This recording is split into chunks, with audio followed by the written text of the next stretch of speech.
Hey guys, so today we're going to look at changing the clutch in an XR400. Last weekend we were out doing some hill climbs and I was having the hardest time getting the bike to pull up the start of the hill. I just could not get it to accelerate.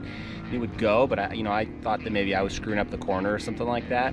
And it kept getting worse and worse, and I kept getting more and more aggressive with the clutch, trying to really get it going, revving it up, and it just would not jump off the line. We had a real short run on the hill, and I could not hit it fast enough to do anything like get up it. It was really getting frustrating.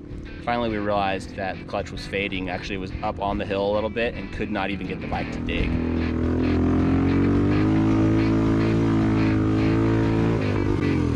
The clutch is slipping. Ended up having to push it halfway up the hill. Me running next to the bike, clutch all the way out, throttle all the way on, things bouncing off the rev limiter, and it was just barely pulling. So I'm expecting the clutch plates to be completely burned. I don't know how long they've been in there. They were in there when I got the bike. Nothing failure-like about it. It just seems like a regular, the clutch just faded out on me. So we're gonna open it up and take a look at it.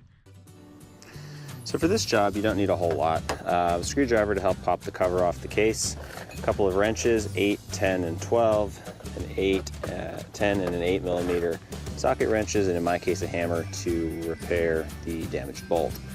I also used this liquid wrench, and of course you need oil to soak the clutch. I just used the standard GN4 Honda stuff.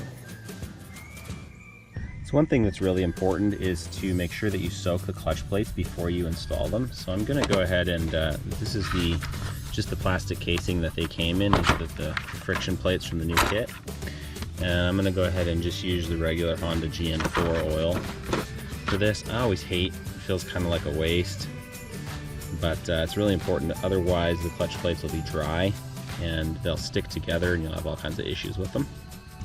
Okay, so the first thing that we need to do is actually remove all these little bolts that hold the clutch cover on. This one, as you can see, is real scuffed up from the rock, so I'll come back to that.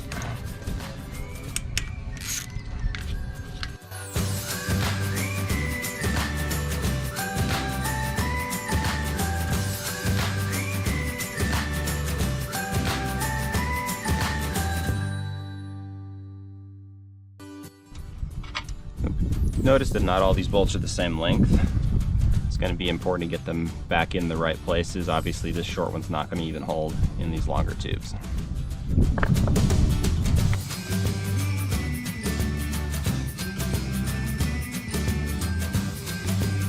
So because I was trying to get all of the free play I could out of the clutch, I could get the last little bit of life off the plates while I was out in the hills.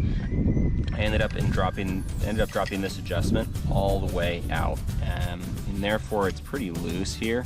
You can actually slip this off by hand at this point, but you do have to pull this one back for some reason in order to get the clutch cover off. The reason that you can't pull this cover off without releasing the clutch lever is there's like a groove in there, you can see it. That's what scoops and adjusts the clutch. That catches and pulls on the pin, so you gotta roll that back to get it out. Once you get the cover off, you've gotta go ahead and pull out these bolts that are holding the springs in. That's holding this whole outer pressure plate onto the clutch stack. These are 10mm.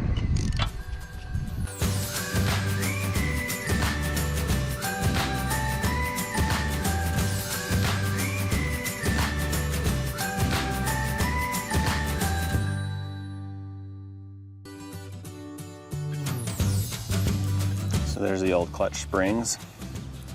Can't really tell if anything's happened to them or not. I mean, I suppose if they broke or something like that, but in general, I don't think you could really tell if they were compressed short of measuring them with a caliper, which I'm not going to bother with. I have a set of new ones that came with the kit.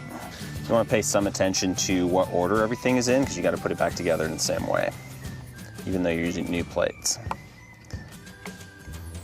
So that's the pressure plate. The throwout bearing here in the center. Doesn't hurt to check that. This one seems real smooth. Check for like lateral play. Check the surface here.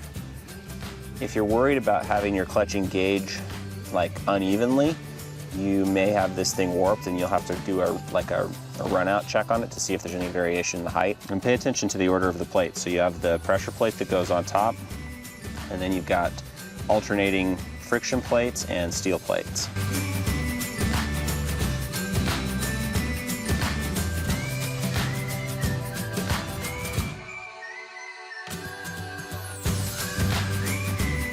That's the last of them. Don't see anything broken. Pretty well worn down. And really burned up from me sliding the clutch so much to get this bike out of the hills.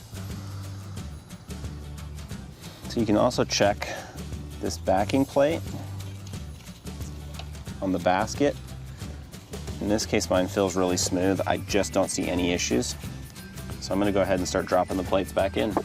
So the stack has 7 friction plates and 6 steel plates.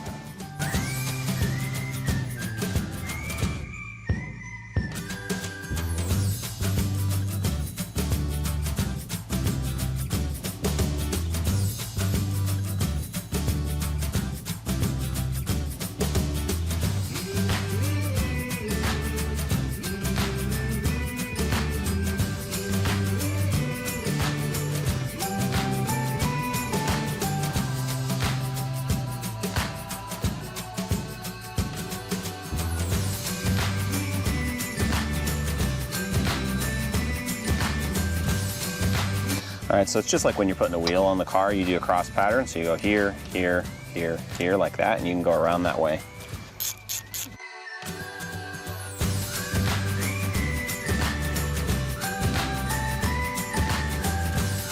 Now remember how I showed you there's that kind of scoop in the release lever?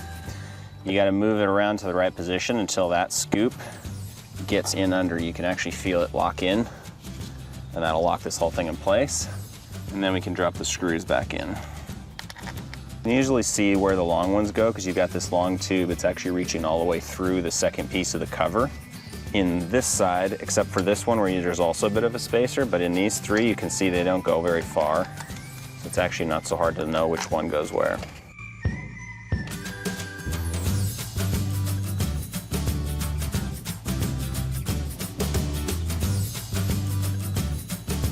Hey guys, so that's a wrap on the clutch job. I rode it around a little bit. Seems like everything's working. Really pleased with how it turned out. It's pulled nicely, got everything adjusted properly.